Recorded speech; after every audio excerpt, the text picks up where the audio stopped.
The lecture hall smelled of recycled air and a panic badly concealed.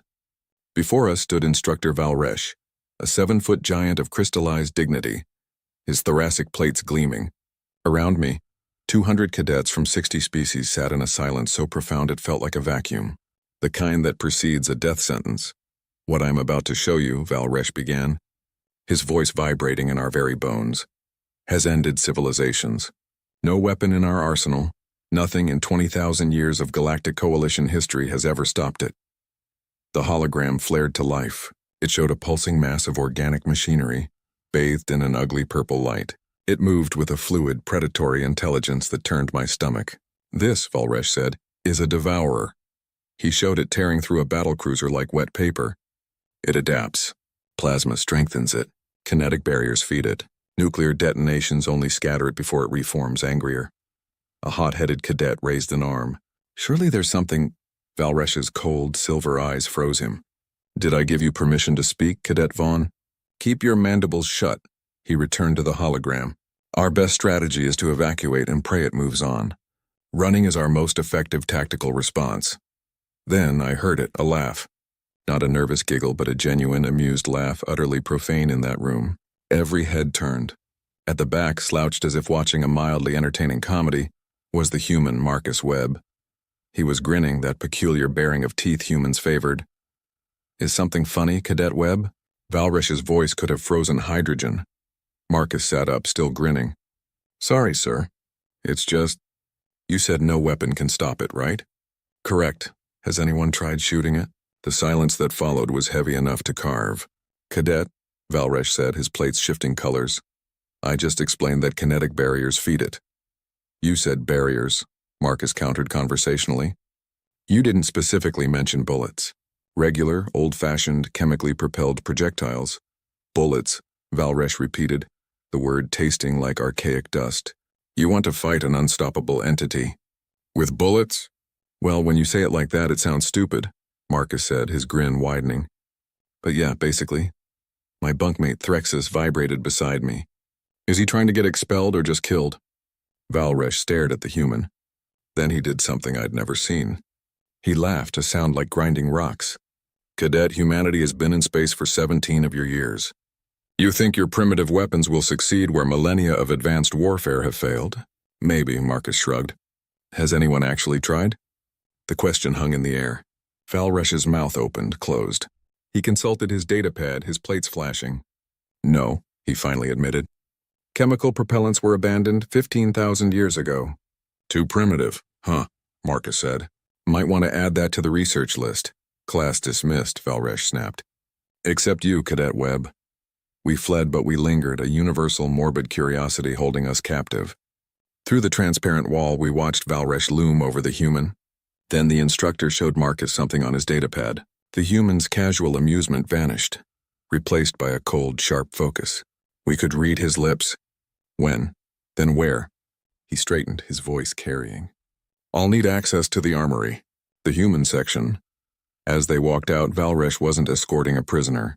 He was walking with an equal. That sight, that is what truly frightened me. 3 hours later, the rumors were confirmed. A devourer, 18 light-years out, bearing down on the Tertian colonies. Evacuation was futile. The Fourth Fleet was sent a sacrifice to buy time. The mess hall was a morgue. Then Marcus walked in. He wasn't in uniform. He wore ballistic plates, reinforced fabric, and boots. He was carrying a rifle, pistols, and knives. Real metal knives. He looked like something from a violent history file. He ordered enough protein for 3 and sat alone. I'm an idiot. I know this. Threxus, my bunkmate, was chittering in distress, but I walked over. "You're going, aren't you?" He chewed, then nodded. "Yeah, with bullets, among other things." I sat. Threxus, loyal and terrified, followed. "It's suicide," I said. "The Fourth Fleet will fail. What can one human do?" "They're trying the same thing that always fails," Marcus said, his eyes clear. "They think big, advanced. I think practical. This is just Newtonian physics. No energy signature. It can't adapt to what it doesn't recognize. And why?"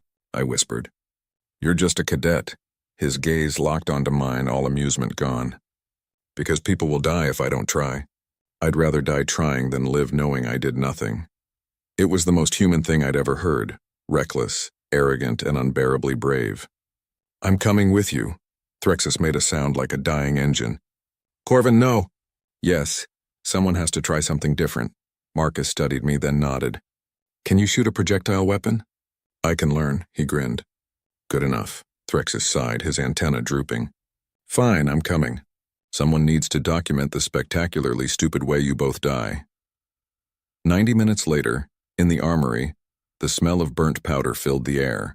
We learned about recoil. It was violent, physical, crude. We took an old fast transport from Bay 7. "Is this authorized?" I asked. "Define authorized?" Marcus grinned, firing the engines. Valresh gave verbal approval.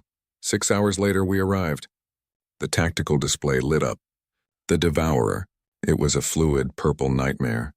We watched the Fourth Fleet engage. Plasma, missiles, fusion. The Devourer drank it. It lashed out. In 10 minutes, the fleet was gone. 17 ships, 4,000 souls. Extinguished. "We should leave," Threxus whispered, shaking. I looked at the colony. 10 million people. "No," I said. "We try," Marcus nodded. We slipped in, using the debris as cover. We suited up, tethered, and stepped into the void. We drifted. 2 more pieces of wreckage. 20 meters. Marcus whispered. We fired, no energy. Just silent flashes, holes, real physical holes. The Devourer bled. It was working. It sent tendrils, confused. We fired, shredding them. They didn't reform. "Time to escalate," Marcus said, pulling a grenade. A homemade fragmentation bomb. He threw it into the wounds. It detonated, a cloud of high-velocity shrapnel. The entity convulsed, ripping itself apart. We scrambled back, the airlock cycling as Threxus burned the engines. The thing pursued, faster now. "Point defense lasers," Marcus yelled. "They're for micrometeorites." "Good enough," he fired. The lasers hit the bullet wounds. The damaged tissue burned. It couldn't absorb energy when it was already compromised. A new weakness, it was still coming. "Asteroid belt," Marcus ordered. We dove, weaving. "That big one, skim it." "Kill the engines." We drifted, playing dead. The Devourer approached, probing, and Marcus triggered the explosives he'd planted on the rock as we passed.